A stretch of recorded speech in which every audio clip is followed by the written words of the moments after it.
우리 오늘 하나님의 말씀은 요한복음 15장 1절로 6절입니다. 우리 한 절씩 교독하시겠습니다. 나는 참 포도나무요 내 아버지는 농부라. 물은 내게 붙어있어 열매를 맺지 아니하는 가지는 아버지께서 그것을 제거해 버리시고 열매를 맺는 가지는 더 열매를 맺게 하려 하여 그것을 깨끗하게 하십니다. 너희는 내가 일러준 말로 이미 깨끗하여졌으니 내 안에 거하라. 나도 너희 안에 거하리라. 가지가 포도나무에 붙어있지 아니하면 스스로 열매를 맺을 수 없음 같이 너희도 내 안에 있지 아니하면 그러하리라. 나는 포도나무요 너희는 가지라. 그가 내 안에 내가 그 안에 거하면 사람이 열매를 많이 맺나니 나를 떠나서는 너희가 아무것도 할 수 없습니다. 사람이 내 안에 거하지 아니하면 가지처럼 밖에 버려져 마르나니 사람들이 그것을 모아다가 불에 던져 사르니라. 아멘. 오늘 설교 제목은 참 포도나무와 예배라는 제목으로 함께 설교를 하고자 합니다. 잘 이렇게 연상이 안 되는 것 같아요. 그죠? 참 포도나무, 예배. 요한복음에는 이렇게 나는 참 포도나무다 라고 하는 그런 선언이 7개 정도가 나옵니다. 이거를 그냥 헬라어를 그냥 써서 에고 에이미 선언이라고 그래요. 우리나라 말로 잘 표현하기가 어려워서 에고 에이미 선언이라고 그러는데 여러분도 잘 아시는 것과 같이 나는 생명의 떡이다. 나는 세상의 빛이다. 또는 나는 양의 문이다. 나는 선한 목자다. 나는 부활이요 생명이다. 나는 길이요 진리요 생명이다와 같은 예수님이 자신을 스스로 드러내는 선언. 이거를 에고에이미 선언이라고 합니다. 이것이 왜 중요하냐면 이 에고에이미를 최초로 말씀하신 분이 출애굽기에서 이렇게 불타는 떨기나무에서 모세에게 나타나신 하나님이 계세요. 그죠? 하나님이 모세가 이제 너 출애굽시켜 이렇게 하나님이 이제 명령을 하니까 제가 이스라엘 백성한테 가서 누가 나를 보냈다고 해야 합니까? 그랬더니 하나님께서 나는 나다. 이것을 헬라어로 얘기하면 에고 에이미라는 뜻이에요.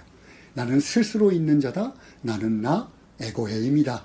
그러니까 지금 예수님께서 요한복음 속에서 나는 나 에고 에이미 선언을 한다는 것은 두 가지 의미에서 굉장히 중요합니다. 하나는 스스로 나는 하나님이다. 이 말은 오직 하나님만이 쓸 수 있는 말이었어요. 유대인들에게.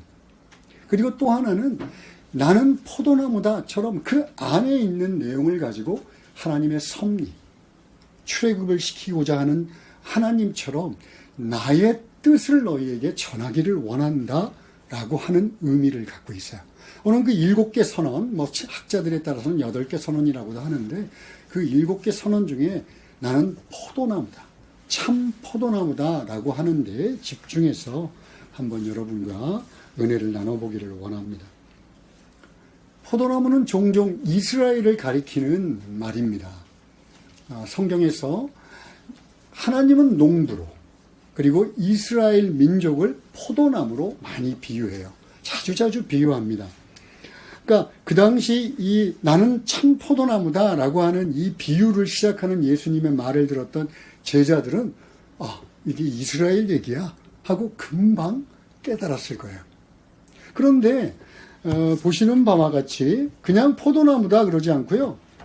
뒤에는 포도나무라 그래요. 이제 4절에 보면 너희도 내 안에 거라. 가지가 포도나무에 붙어있지 않으면 이렇게 얘기하는데 에고에이미 선언을 할 때는 나는 어떤 포도나무다? 참 포도나무다 라고 선언을 합니다. 참이라고 하는 것은 거짓에 반대되는 말이 아니라 그림자의 반대라는 뜻이에요. 실체가 있다. 또 불완전한 것의 반대라는 뜻이에요. 완전하다라는 뜻이에요. 그러니까 나는 포도나무인데 어떤 포도나무냐면 완전한 포도나무며 또한 실체, 포도나무 그 자체다라고 지금 선언하시는 거예요. 그렇다면 그림자 같은 포도나무, 불완전한 포도나무가 있다라는 얘기죠. 예수님이 그런 설교를 하신다는 것은. 이 불완전한 포도나무에 대해서 예레미야서 2장 21절에서는 이렇게 얘기합니다. 내가 너를 순전한 참 종자 곧 귀한 포도나무로 심었거늘 내게 대하여 이방 포도나무의 악한 가지가 되면 어찌 됨이냐 라는 말씀이에요. 그러니까 하나님께서 이스라엘 백성들을 출애굽시켜서 가나안 땅에 자신의 정말 귀한 참 종자, 참 포도나무로 심으셨어요. 그런데 그들이 하나님 앞에서 하나님의 백성으로 참 포도나무가 아닌 이방의 포도나무가 돼버리고 말았어요. 자, 이방의 포도나무는 도대체 뭐냐 그러냐면 거기에 대해서 구체적으로 설명하는 것이 이사야서 5장 4절 그 밑에입니다. 내가 내 포도원을 위하여 행한 것 외에 무엇을 더 할 것이 있으랴. 내가 좋은 포도 맺기를 기다렸거늘 들포도를 맺으면 어찌 됨인고. 여기서 들포도로 번역된 이 말은요, 원래 어원이 뭐냐면 냄새나다, 썩어버리다, 더럽다, 아주 맛이 괴상망측하다, 이런 어원을 갖고 있어요. 그러니까 하나님께서 좋은 포도 맺기를 원했는데 심어놨더니 이것들이 결국 어떤 포도를 맺느냐면 썩어버리고 부패하고 냄새가 나서 먹을 수 없는 포도나무가 돼버렸다라는 이야기예요. 하나님은 보세요. 내가 내 포도를 위해서 행한 것이 무엇이 더 있어? 무슨 말이에요? 지극정성을 다했다. 내가 최선을 다해서 내 이스라엘 민족을 보살폈다. 그럼에도 불구하고 그들이 냄새나고 더럽고 썩어버렸다라는 이야기예요. 그 결과는 뭘까요? 냄새나는 썩어버린 들포도를 맺은 결과.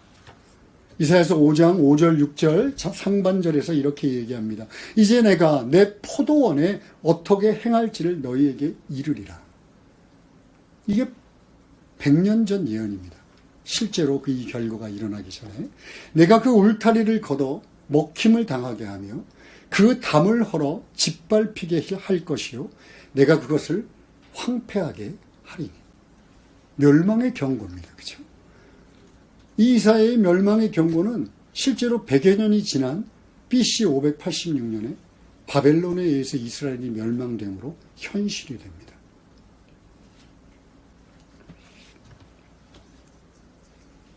그렇다면 도대체 왜 이스라엘 백성들은 하나님이 지극정성을 다해서 출애굽시켜서 가나안 땅에 참 포도나무로 심었는데 더럽고 썩어버리고 냄새나는 먹을 수 없는 포도가 되었을까요? 이것은 출애굽을 왜 시켰는지를 알면 이해할 수가 있습니다. 출애굽기 12장 31절 이게 뭐냐면 이제 모세가 가서 바로 왕한테 야 우리 백성 나갈 거야 우리 보내줘 그랬더니 계속 거부를 합니다. 기적을 베풀어도 계속 거부를 해요. 그래서 마지막 10번째 재앙 태어난 모든 첫 번째 것 다 죽여버리는 장자의 죽음이라고 하는 재앙을 받아들이고 어쩔 수 없이 이스라엘 백성들을 내보냅니다. 그러면서 모세에게 했던 말이에요. 그 중에 후반절만 보겠습니다. 너희 말대로 계속 모세가 요구했던 거예요. 너희 말대로 가서 여호와를 섬겨. 여기도 섬기다라는 것은요. 우리가 생각하는 그런 섬기다가 아니라 예배드리다입니다. 아바드라고 하는 이 히브리어는 예배드리다. 그러니까 너희는 가서 이제 여호와를 예배드려. 당연히 출애굽시킨 하나님의 뜻은 가나안 땅에 이르러서도 동일했을 것이에요. 그것을 신명기 6장 12절 13절에서는 이렇게 얘기합니다. 너는 조심해. 주의해라는 뜻이에요. 너는 조심하여 너를 애굽 땅 종되었던 집에서 인도하여 내신 여호와를 잊지 마. 내 하나님 여호와를 경외하며 그를 섬기며 이 섬기며 역시 아바드 예배해. 하나님의 뜻은 분명해요. 내가 너희를 지극정성으로 돌볼 거야. 그런데 너희들이 내게 해야 될 것이 하나 있는데 나를 예배하는 것이야 라는 겁니다.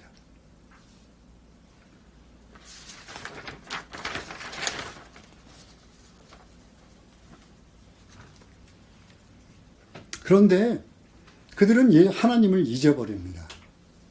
가나안 땅에 들어가자마자 자기네 손으로 농사짓지 않는 수확을 거둡니다. 자기들이 손으로 짓지 않은 집에서 살게 됩니다. 하나님의 은혜로 풍족한 그야말로 젖과 꿀이 흐르는 땅에서 살게 됩니다. 그런데 들어가자마자예요. 하나님을 버려버립니다. 그리고 가나안 땅에서 섬기던 바알 우상을 섬기기 시작합니다. 왜? 더 많은 축복을 받기 위해서. 바알을 섬기면 더 많이 축복해 줄 거예요. 더 많이 풍족하게 누리게 될 거예요.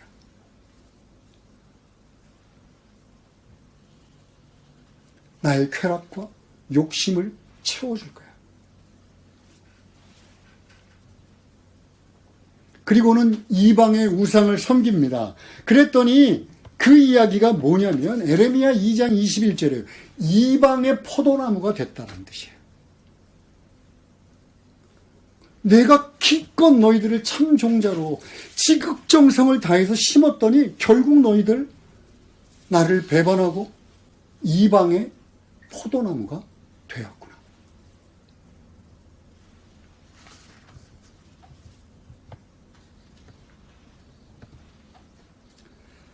이와 같이 이스라엘은 하나님의 뜻, 즉 하나님을 예배하는 민족, 이것을 성경에서 달리 얘기하면 제사장 나라라고 합니다. 제사장 나라로 부르심을 받았는데 그것을 포기해버려요. 그 신분을 잃어버립니다. 그리고 결국 예배에 실패하고 들포도나무가 됩니다. 썩어서 냄새나서 먹을 수 없는 존재가 되어버려 결국 멸망당합니다. 그런 이스라엘을 향해서 예수님께서 지금 뭐라고 그러냐면 내가 참 포도나무야 라고 얘기하는 거예요. 이 말에는 비록 이스라엘은 하나님을 예배하는 예배자의 신분을 망각하고 실패했지만 이제 내가 와서 참 포도나무가 되므로 이스라엘에게 맡겨졌던 예배를 회복했다라는 뜻이에요.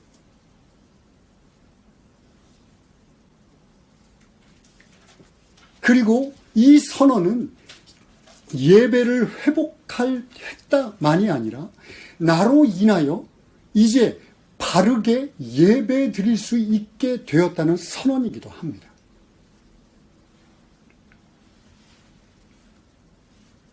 하나님이 예배를 얼마나 귀하게 여기시는지 예수께서 이 땅에 오셔서 가장 먼저 하시고 싶어 했던 사역이 예배의 회복입니다. 제가 이렇게만 얘기하면 여러분들 잘 와닿지 않을 것 같아요. 요한복음 1장 14절에 이렇게 얘기됐습니다.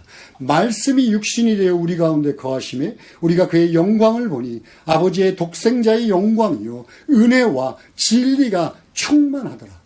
여기서 말씀이 예수 그리스도를 가리킨다는 것은 여러분도 잘 아시는 바와 같습니다. 이분이 하나님의 독생자의 영광을 갖고 계시며 은혜와 진리가 충만하신 분이십니다. 그런데 이분이 육신이 되어서 우리 가운데 거하신대요. 이 거하다라고 하는 헬라어 스케노스. 이 스케노스는 무슨 얘기냐면 우리 안에서 성막을 치셨다는 뜻이에요. 여러분 성막이 뭐죠? 출애굽시킨 이스라엘 백성들을 광야에서 하나님께서 내가 너희들과 함께하기를 원해. 너희 진중에 거하기를 원해. 그러니 진의 한가운데 내가 임재할 나의 집을 지어라. 이게 성막이에요. 근데 예수 그리스도가 이 땅에 오셔서 우리 가운데 스스로 성막이 되셨다라고 얘기합니다. 두 가지 의미가 있습니다.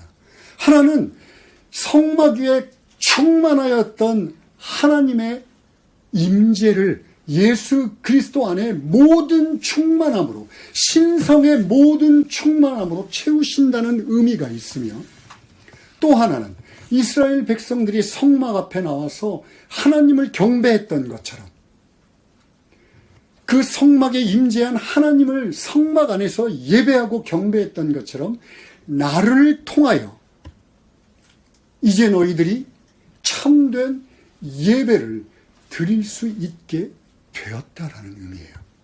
이것이 우리들이 예배를 시작하면서 늘 외치는 요한복음 4장의 24절, 영과 진리로 예배 드릴 때가 되었다라는 선언입니다.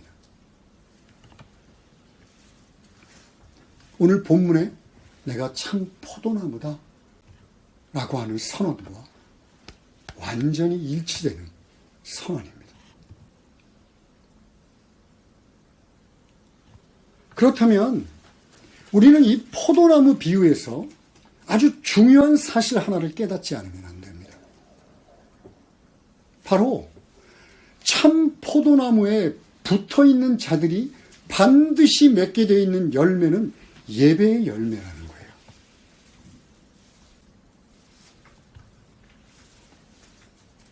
물론 성경에서 얘기하는 예배는요, 아주 광범위합니다. 우리들의 삶 전체가 예배다라고 얘기를 합니다.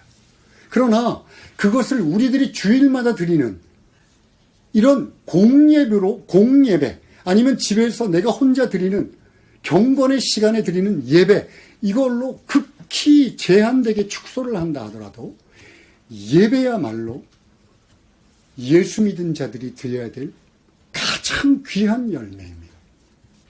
만약에 이 열매를 맺지 못하는데 혹여 맺은 것처럼 보이는 열매들이 있을 수 있어요.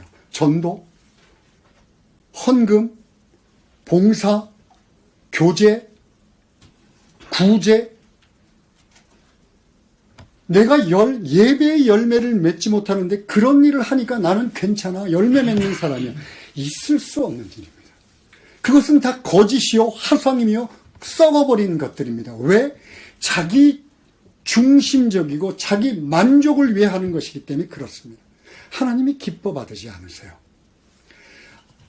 제가 기도에 얘기했지만 예배에 성공하면 모든 것이 성공하는 것이고 예배에 실패하면 모든 것이 실패입니다. 여러분, 왜 교회 문 밖에 나가면 예배 드렸다고 싹 잊어버리는 줄 아세요? 실패하기 때문에 그렇습니다. 그리고 나가서는 그냥 또 죄 속에서 처박혀가지고 맨날 허덕허덕거리면서 죄를 짓고 또 짓고 그저 변명거리만 찾습니다.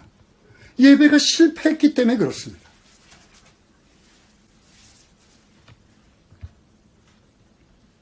그렇다면 성공하는 예배는 뭘까요?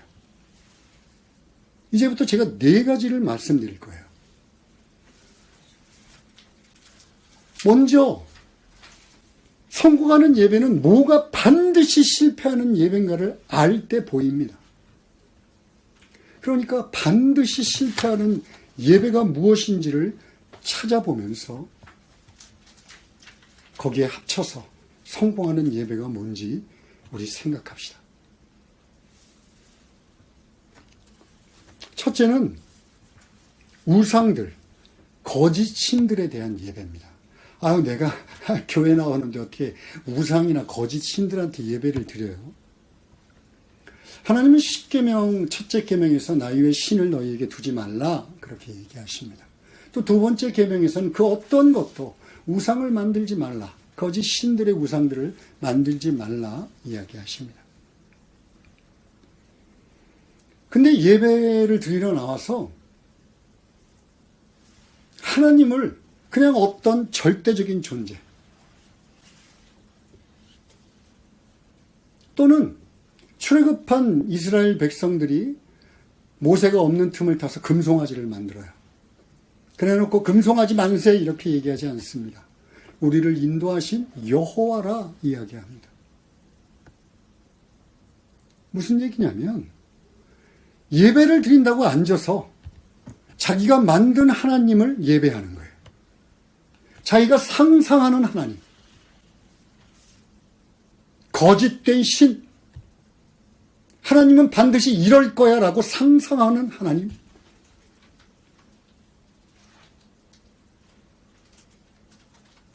아니요, 하나님은요 그렇게 쉽게 내 마음대로 드리는 예배를 받지 않습니다. 하나님은 천지를 창조하신 하나님이시고 전능하신 하나님이시며 이 세상만이 아니라 인간을 우리들의 당신의 형상대로 우리를 만드신 분이시며 그뿐 아니라 죄악으로 타락한 인류를 자신의 독생자를 희생시키기까지 사랑하셔서 죄를 용서하시고 다시 회복시키신 그 하나님을 이야기합니다. 아주 내가 간단하게 얘기했지만 하나님은 이 성경에 계시된 하나님 이외에 여러분들이 상상하는 하나님께 아무리 소리를 쳐도 하나님은 예배를 받지 않습니다.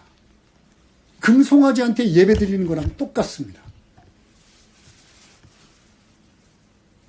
그런데 나는 하나님 몰라도 예배 드릴 수 있어. 나는 하나님 잘 몰라도 돼. 내가 그냥 예배 드리는데 뭐. 여러분, 돌 앞에다 대고 손가락 비비는 거나 손바닥 비비는 거나 아무 다른 차이가 없습니다. 도대체 그 무모함은 도대체 어디서 나오는 걸까요? 그러니 첫 번째 성공하는 예배는 계시된 하나님, 성경에 계시된 하나님을 그대로 성경대로 믿고 예배드리는 겁니다.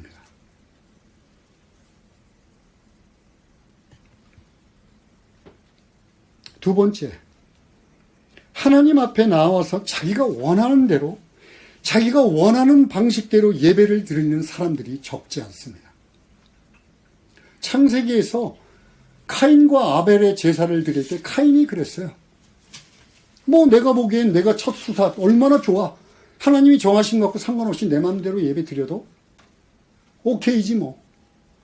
레위기 10장에서 아론의 두 아들 나답과 아비후가 그러했습니다. 하나님께 드리는 향로에다 불을 채우는데 하나님이 지정하신 불이 아니라 지 마음대로 아무 불이나 갖다 집어넣었어요. 결과는 그 향로에서 나온 불에 타서 죽어버립니다. 향로에다 아무 불이나 넣었다고 불타 죽었다고요? 요즘같이 예배를 우습게 여기는 세대에서는 말도 안 되는 소리죠.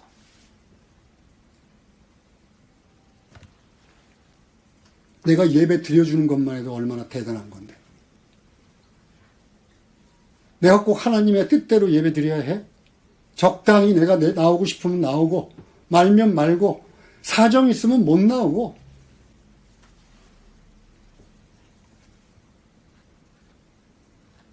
그러나 그 예배는요, 하나님께 드리는 예배가 아니라 자기 자신을 섬기는 예배입니다.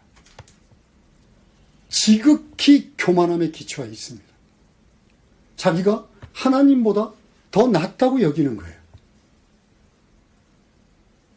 그러니까 두 번째 성공하는 예배는요, 낮아진 마음입니다. 이것을 성경에서는 통회 자복하는 마음이다 이야기합니다. 나는 아무것도 아니야. 하나님의 은혜 없이는 살 수 없어. 그리고 낮아지고 낮아진 마음으로 나와 하나님을 사모하는 자들이 드리는 예배, 이 겸손의 예배가 바로 성공하는 예배입니다.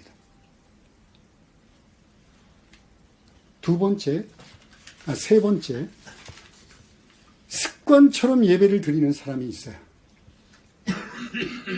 뭔가 빼먹으면 찝찝하고, 그냥 불안하고, 그러니까 할 수 없이 나와서 예배를 드립니다. 이사야서 1장 12절에서 이런 예배를 뭐라고 얘기하냐면요. 너희가 나의 앞에 보이러 오지만 누가 너희에게 그것을 요구했느냐. 나의 뜰만 밟을 뿐이다.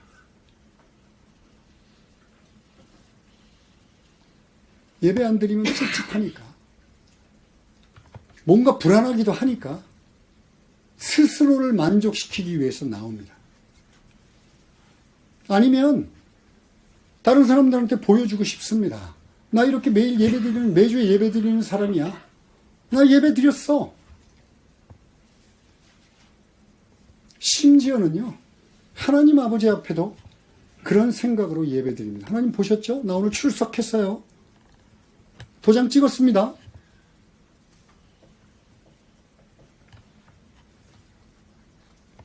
이런 예배를 뜰만 밟는 예배다라는 얘기합니다. 요셉 케이보라고 유명한 목사님이 계세요. 이 목사님이 체코 사람인데, 체코가 공산치하, 그러니까 공산 국가이었을 때 종교의 자유를 말살했습니다. 그리고 교회당이 아주 지극히 작은 것들밖에 없었어요. 이 요셉 케이보가 어렸을 때 어머니와 함께 프라하에 있는 교회까지 기차를 타고 3시간을 갑니다. 그 당시 예배는요, 지금처럼 1시간만 넘어도 뒤척뒤척거리는 예배가 아니라 2시간 반 동안 예배를 드립니다. 그리고 예배가 끝나면 공원에 가서 싸온 도시락을 먹습니다. 그리고 다시 오후 예배 2시간 반을 드립니다. 예배가 끝나면 다시 3시간이 들여서 자신의 고향으로 돌아갑니다. 여러분, 제가 여러분에게 이렇게 대단한 시간을 들여서 예배를 드려라 라고 말씀하고 있는 것은 아닙니다. 그러나 여러분, 일주일에 한 번 드리는 이 예배의 가치, 여러분이 나와서 지금 하나님을 예배하고 있는 이 예배의 가치는 조금도 차이가 없습니다.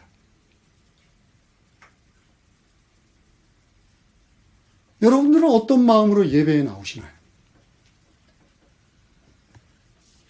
세 번째 성공하는 예배는요, 내가 정성을 다해서, 최선을 다해서, 정말 사모해서 나오는 예배인가입니다. 주일날 아침부터 준비하고, 나와 하나님께 예배하기를 기뻐하느냐. 그냥 억지로 끌려 나오듯이 정신없이 나와서 정신없이 돌아가느냐. 그것이 예배의 성공을 좌우합니다.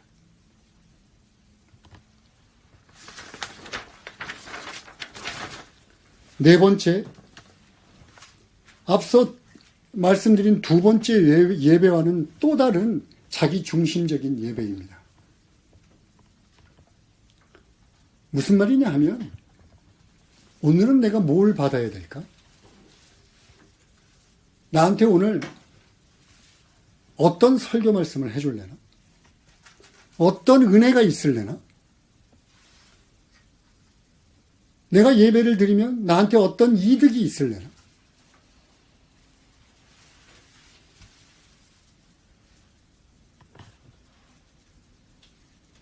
내가 만족해야 합니다. 내가 위로받아야 하고, 내 마음이 움직여야 합니다. 나를 위로하는 설교를 들어야 합니다. 오늘같이 이렇게 기분 나쁜 설교 말고, 너 잘했어, 잘했어. 이런 설교 들어야 합니다.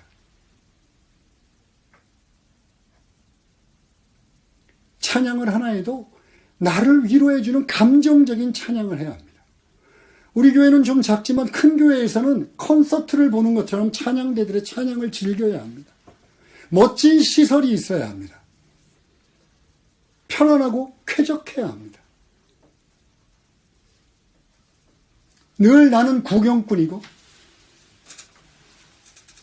목사와 참여하는 사람들은 배우고, 나는 그거를 구경하는 사람이고, 내가 중심이 된 예배.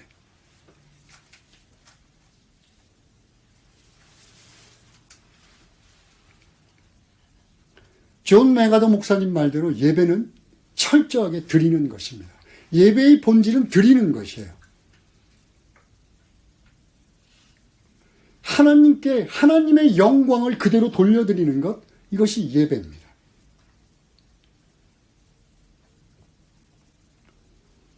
그런데 내가 중심이 돼서 내가 은혜 받고 내 마음에 들어야 하고, 내 마음에 들지 않으면 오늘 예배는 그냥 꽝이고, 나를 좀 위로해주면 오늘 예배 은혜 받았고,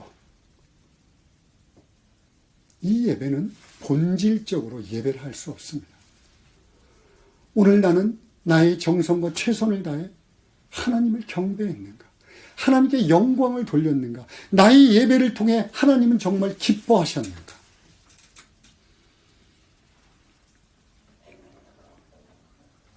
이렇게 하나님께 초점이 맞춰진 예배가 성공하는 예배입니다.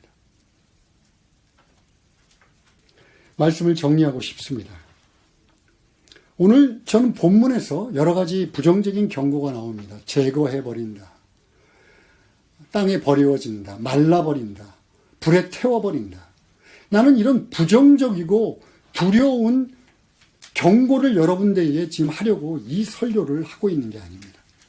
예수님도 아마 그 비유를 하실 때 그런 두려운 경고, 그건 뭐 진실이에요. 사실이니까 말하지 않을 수 없으셨을 게지만 하나님의 본래의 뜻은 예배가 주는 복된 삶, 참으로 회복된 은혜가 우리들에게 주는 놀라운 인생, 참된 예배를 하나님 앞에 드리는 자들이 이 땅을 살면서 누리게 되는 풍성하고 아름답고 놀라운 축복된 인생이 바로 이런 것이야. 너희들의 열매 맺는 인생이야 라고 말씀하고 싶었다고 저는 믿습니다.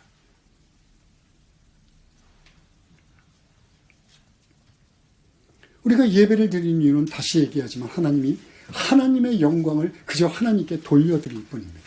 이 단순한 예배의 행위를 통하여 하나님은 우리에게 말할 수 없는 은혜를 부으시기를 원하십니다. 참된 예배를 드리면요, 앞서 4가지 우리들이 생각했던 거, 위로도 받고 은혜도 받고 복도 받고 또 새 힘도 받습니다. 그런데 그게 목표가 돼서는 곤란하다는 이야기예요. 내가 정말 바르게 깨어서 그리스도 예수 안에서 참된 예배를 드리면 우리들의 인생은 우리들이 생각하지 못한 방향으로 꽃을 핍니다. 아름답고 풍성하게 열매를 맺습니다. 예수를 믿은 자, 너희가 내 안에 거하니, 예수를 믿은 자는 당연히 예수 안에 거하는 자들입니다.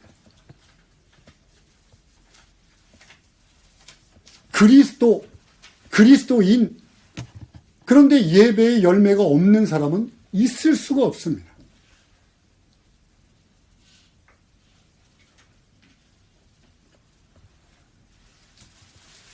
하나님께 진심과 정성과 최선을 다해서 예배를 사모하여 나온 자들에게, 그리고 예수 그리스도 안에 거하는 자들에게 하나님은 신실하게 열매 맺도록 우리를 깨끗게 하시고 다듬으실 것이 틀림없습니다. 그렇게 될 때 하나님은 자신의 언약의 자녀에게만 베푸시는 은혜가 있어요. 해는 믿지 않는 자들이나 언약의 자녀에게나 누구에나 비춥니다. 그러나 성경은요, 하나님의 은혜, 헤세드의 은혜와 라함이라고 하는 은혜를 믿지 않는 자들에겐 주지 않겠다고 분명하게 얘기하세요. 그런데 내가 예수 믿으면서 이 헤세드의 은혜, 긍휼, 은혜, 사랑, 도우심, 아니면 공감, 이 놀라운 은혜를 받아 누릴 수 있는 방법은 예배자로 사는 겁니다.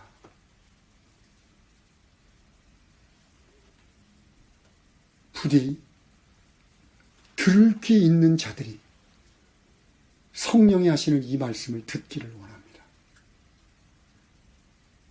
성경이 경고하는 대로 들을 귀 있는 자들이